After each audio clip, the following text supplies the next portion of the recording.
खुशियों का खाता, पति पत्नी के लिए प्रेरणादायक कहानी। 2 साल की डेटिंग के बाद आखिरकार आज उसकी शादी हो ही गई। कविता आज बहुत ज्यादा खुश थी। आज उसकी नई जिंदगी की शुरुआत थी। शादी की सारी रस्में खत्म हो गई थी और अंत में एक शादी की पार्टी रखी गई। शादी में कीमती से कीमती तोहफे उन्हें मिले थे, लेकिन माँ ने कुछ अलग ही तोहफा कविता को दिया था। माँ ने कविता को एक नई बैंक की पासबुक दी और कहा, बेटा यह है सेविंग अकाउंट मैंने तुम्हारे नाम पर खोला है और इसमें 1 लाख रुपए जमा कर दिए हैं। माँ ने आगे कहा, मेरी प्यारी बेटी, इस पासबुक को लो और इसे अपनी अपनी शादी की उन खूबसूरत यादों की तरह रखो जो तुम्हें जिंदगी भर याद रहेंगे। जब जब कुछ अच्छा और यादगार तुम्हारी जिंदगी में घटे तो इसमें कुछ रकम जमा कर दिया करना, और यह रकम किस कारण से जमा कर रही हो वह जरूर मेंशन करना। जितनी ज्यादा खुशी का दिन होगा उतने ज्यादा पैसे तुम इसमें जमा कर सकती हो।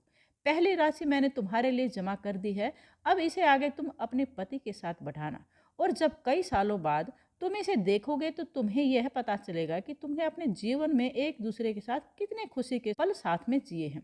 कविता ने बाद में यह बात अपने पति को भी बताई। दोनों को ही यह सुझाव बड़ा ही अच्छा लगा और अब वे दोनों ही उस वक्त का इंतजार करने लगे जब इस खाते में कुछ पैसे जमा करा पाए।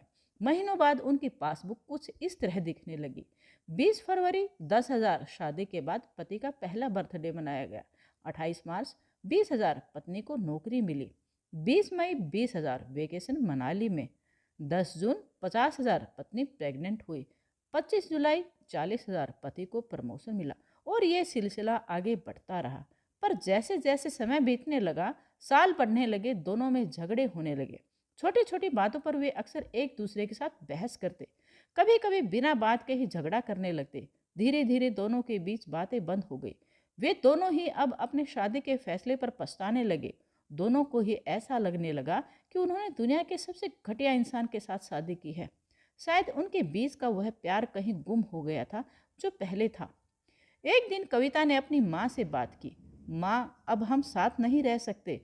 हम दोनों ने ही यह फैसला लिया है कि अब हम तलाक लेकर अलग हो जाएं। मुझे समझ में नहीं आ रहा कि मैंने ऐसे इंसान के साथ शादी करने का फैसला कैसे लिया था। उसकी माँ ने कहा, बिल्कुल, इसमें कोई बड़ी बात नहीं है। तुम वही करो जो तुम्हारा दिल कहता है। अगर तुम दोनों ही साथ नहीं रहना चाहते हो तो अलग होने में ही भलाई है। लेकिन उससे पहले एक काम करो। तुम्हें वह पासबुक याद है जो मैंने तुम्हें तुम्हारी शादी के दिन दी थी? सबसे पहले उस खाते में जमा सारे पैसे निकालो और उन्हें खर्च कर डालो। तुम्हें ऐसी कमजोर शादी का कोई भी रिकॉर्ड नहीं रखना चाहिए।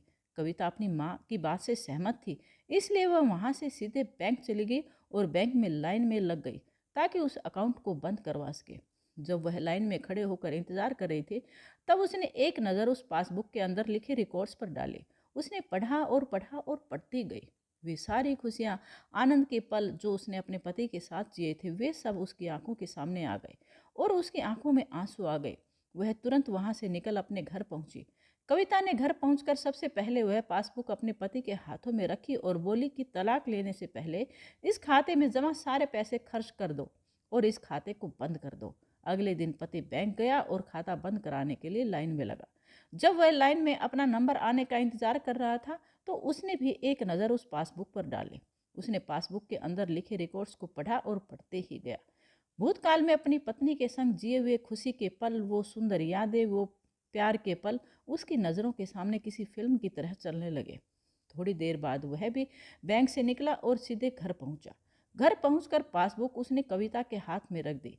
कविता ने जब उस पासबुक को खोल कर देखा, उसमें एक नई एंट्री 10 लाख की थी और उसके कारण के रूप में लिखा था, यह वह दिन है जब मुझे यह एहसास हुआ कि मैं तुमसे कितना प्यार करता हूँ, और यह भी कि तुमने मेरी जिंदगी में कितनी खुशियाँ लाई हैं। वे दोनों ही एक दूसरे के गले लग गए और खूब रोए। उन्होंने उस पासबुक को संभाल कर तिजोरी में रख दिया। दोस्तों, जिंदगी में गिरना कोई बड़ी बात नहीं है। जब आप किसी भी कारण से गिरते हो तो आपको हमेशा कहाँ गिरे हो उससे ज़्यादा गिरने से पहले आप कहाँ थे, यह याद रखना चाहिए। गलती को सुधार कर आगे बढ़ने का नाम ही जिंदगी है। तो दोस्तों, आपको ये कहानी कैसे लगी कमेंट करके मुझे बताना। यदि आपको अच्छी लगी है तो प्लीज़ इसको लाइक कर दें और चैनल को सब्सक्राइब करके बेल को भी प्रेस कर दें ताकि आपको आने वाली हर वीडियो का नोटिफिकेशन मिलता रहे और आप ऐसे ही रोचक कहानियाँ सुनते रहें। वीडियो देखने के लिए मैं सरोज सांगवान आपका धन्यवाद करती हूँ।